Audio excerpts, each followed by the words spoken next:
Olá pessoal, tudo bem? Neste vídeo, iremos abordar o tema Como mentir com estatística. O grupo é composto pelo Gabriel de Souza, Dandara de Oliveira, Marcele dos Santos, Matheus Vinícius, Rafaela da Cruz e Luiz e Cristine. Nessa apresentação, será falado 10 tópicos relacionados ao tema. Agora, vamos comentar um pouco sobre o livro que foi utilizado como base para esse trabalho. O livro Como Mentir com Estatística foi publicado pela primeira vez em 1954. O autor é jornalista e escritor americano. A obra reúne um estudo muito sério que relata situações em que números, gráficos e estatística foram usados de forma totalmente equivocada, de propósito ou não, e mostra como isso pode afetar nossas vidas. Amostra tendenciosa. Chamamos de amostra o subconjunto formado com base no universo estatístico. Uma amostra é utilizada quando a população é muito grande ou infinita. Em casos em que a coleta todas as informações do universo estatístico é inviável por motivos financeiros ou lógicos, também se faz necessária a utilização de amostras. A escolha de uma amostra é de extrema importância para uma pesquisa e ela deve representar de maneira fidedigna a população. Um exemplo clássico da utilização de amostra é uma pesquisa na realização do censo demográfico do nosso país. A estatística inferencial é utilizada, por exemplo, nas pesquisas eleitorais. Escolhe-se de uma amostra da população de forma que represente e assim é realizada a pesquisa. Na escolha de uma amostra que não represente muito bem essa população, dizemos que a pesquisa é tendenciosa e, por essa consequência, não confiável. A média bem escolhida. A média tem significado bem flexível, explorado com frequência e propositalmente por indivíduos que podem influenciar a opinião pública, e também, às vezes, de maneira inocente por indivíduos que desconhecem tais medidas estatísticas. Na matemática existem diversos tipos de média, entre elas a média aritmética, média ponderada, média geométrica, média harmônica, mediana, entre outras medidas de tendências centrais.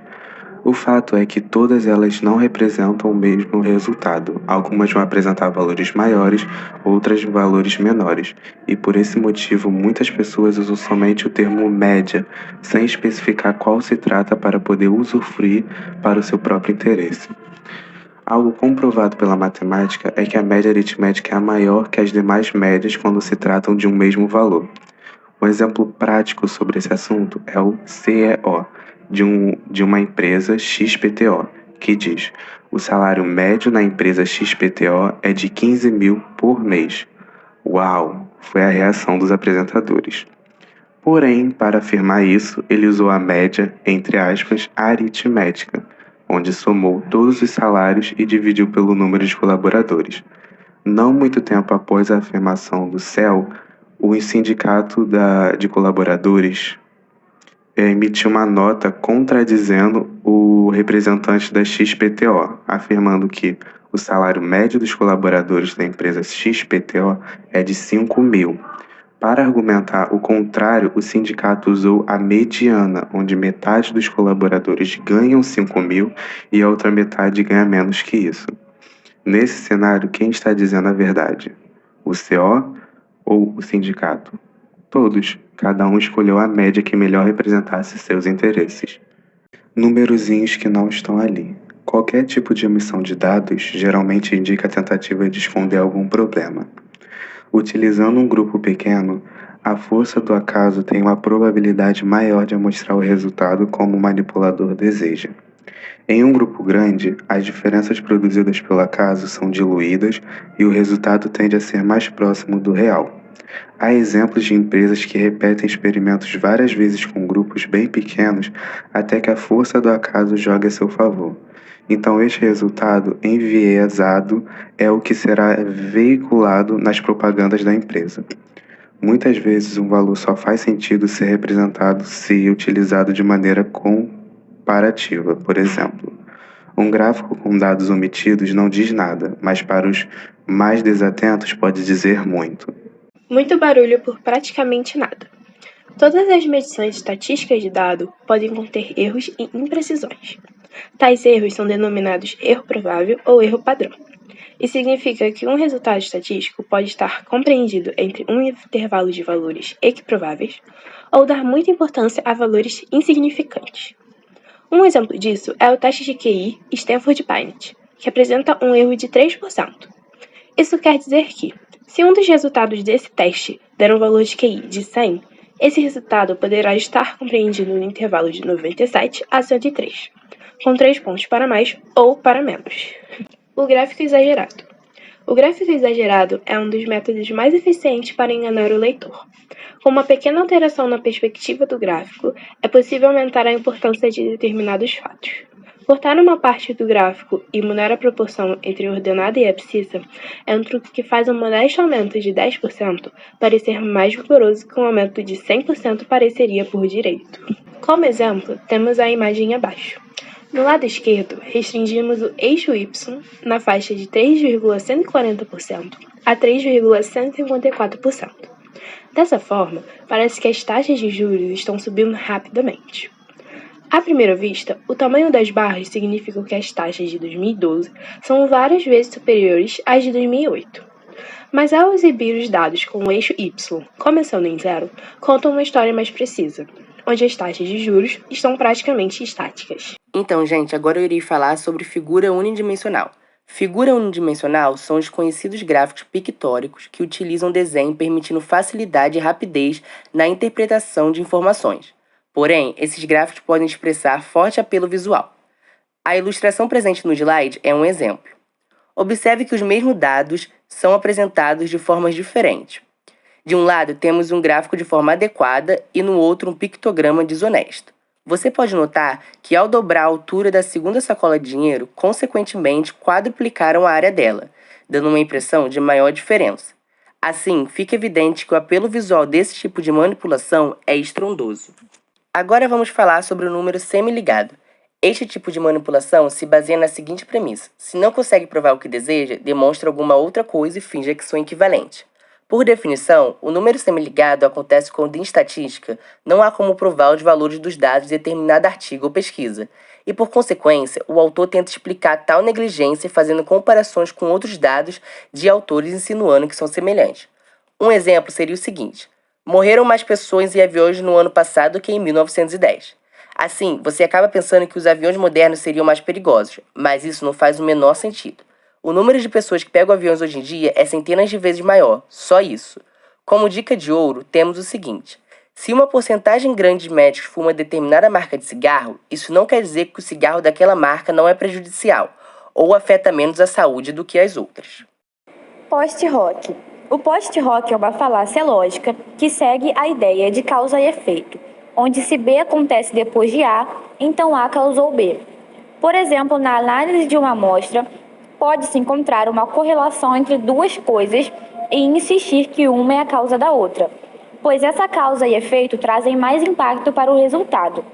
Mas se existir várias explicações plausíveis, como existir um terceiro fator, então não é correto escolher uma só por ser a mais conveniente. Outra coisa que pode acontecer é chegar a uma conclusão de que uma correlação deduzida continua para além dos dados com os quais foi demonstrada.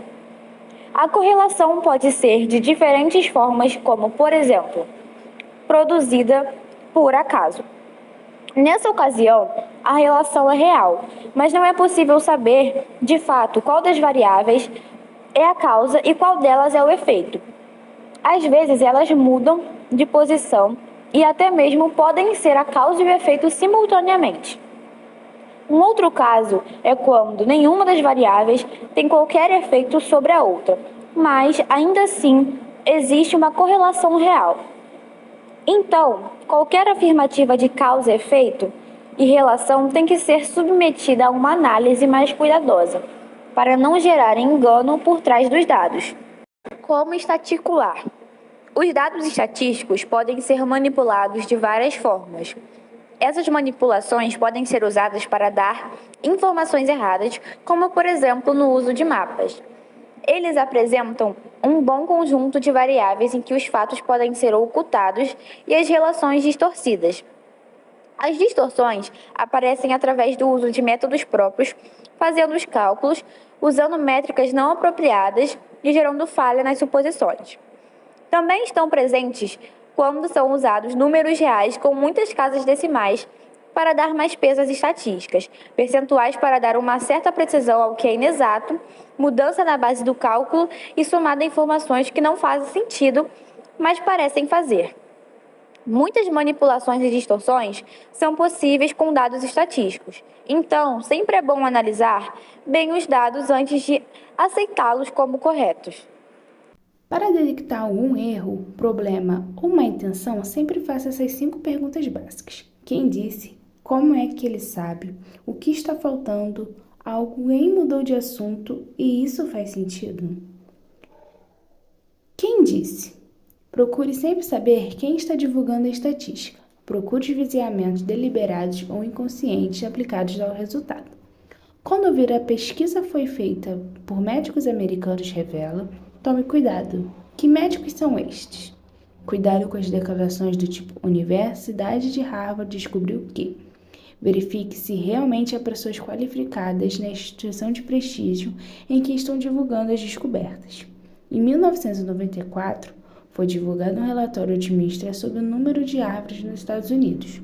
Os peritos chegaram à conclusão que havia muito mais árvores em 1994 do que houvera em 1894, 100 anos atrás. Fonte do levantamento: o equivalente a uma associação de madeiras. Onde está o viés? Está na definição de uma árvore. Os peritos consideraram a árvore tanto uma sequoia centenária de 100 metros de altura quanto uma muda de pinos plantada há pouco. Como ele sabe? Como aqueles que estão divulgando a estatística obtiveram a informação? Se a estatística foi obtida através de uma amostra, procure indícios do viciamento. Uma amostra selecionada indevidamente ou que não seja grande o bastante para permitir uma conclusão confiável. Um dos casos mais integrantes para nós brasileiros é o resultado de uma pesquisa eleitoral. É plenamente possível obter confiáveis resultados utilizando metodologias de abordagem e tratamento de dados adequados. Mas não se esqueça de que há uma variação em torno dos percentuais, mais ou menos 5%, e que há uma pequena probabilidade, geralmente da ordem de 5%, que o valor verdadeiro do percentual não esteja naquele intervalo. O que é que está faltando? Alguma coisa sobre isso já foi discutida nos itens anteriores. Muitas vezes o tamanho da amostra utilizada ou o perfil dos seus elementos sequer é divulgada. Há casos em que os números brutos são suprimidos e apenas os percentuais são apresentados. Em outros casos, é justamente o contrário.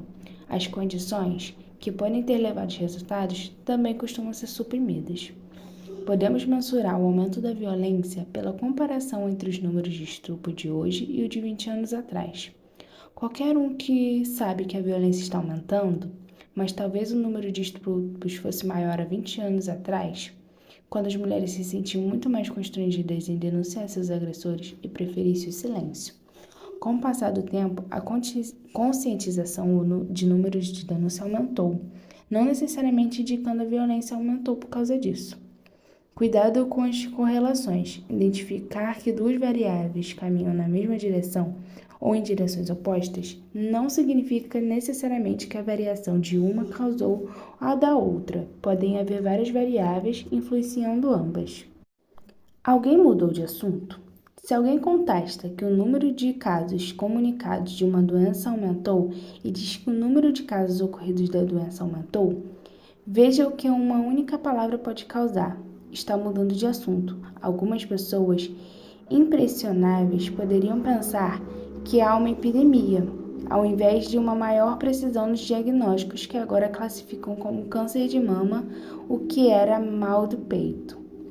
Se você faz uma pesquisa entre advogados e descobre que eles se acham mal remunerados por seus serviços, e você divulga que profissionais liberais, incluindo nesta categoria várias outras profissões, se acham mal remunerados, você está mudando de assunto. Isso faz sentido? Será que o resultado divulgado de uma estatística faz sentido? Será que analisando os resultados sem deixar impressionar pelas casas decimais e percentuais, os resultados são lógicos? Avaliar com bom senso se a estatística se conduna com os fatos ao seu redor pode nos proteger de cair de muitas falácias. Usar tendências antigas, observadas em época em que o mundo era muito diferente do que é hoje, é extremamente perigoso. Você acha que o Brasil de 1980 é o mesmo Brasil de 2017? A definição de família padrão em 1960 continua válida hoje? Extrapolar tais tendências e acreditar que tais conclusões são válidas é no mínimo ingênuo. Estatísticas do tipo para cada 10 brasileiros, 2 têm diabetes. Isso significa que para a população, 2 milhões de habitantes, 40 milhões de diabéticos. Se for verdade, possivelmente não haverá insulina suficiente no país inteiro para tratar tanta gente. Vamos citar alguns exemplos do cotidiano. Um caso comum de como mentir com estatística é no âmbito da política, principalmente com a ampliação da fake news. Nota-se que a imagem presente no slide mostra o gráfico em linha sendo usado de modo exagerado para determinar que uma candidata política está subindo nas pesquisas. Porém, os números são extremamente pequenos. Na sequência, temos o exemplo de um gráfico cujas escalas não são bem definidas, ficando difícil identificar o percentual de crescimento da economia do Brasil com exatidão, além de não estabelecer quais são os países envolvidos na comparação. O último exemplo está associado como contestar a estatística. Bom, a visualização é uma das ferramentas mais importantes que temos para analisar dados. Tabelas e gráficos podem ser facilmente usados tanto para educar quanto para mentir. Nessa imagem, tirada de um programa de TV de jornalismo, podemos ver que o gráfico em barra não está proporcional aos valores atribuídos a ele. Fazendo uma comparação, temos o valor de 5,92% sendo projetado em uma determinada barra, e o valor de 5,91% representado em uma barra extremamente maior. Isso é o exemplo clássico de manipulação de dados por meio da estatística.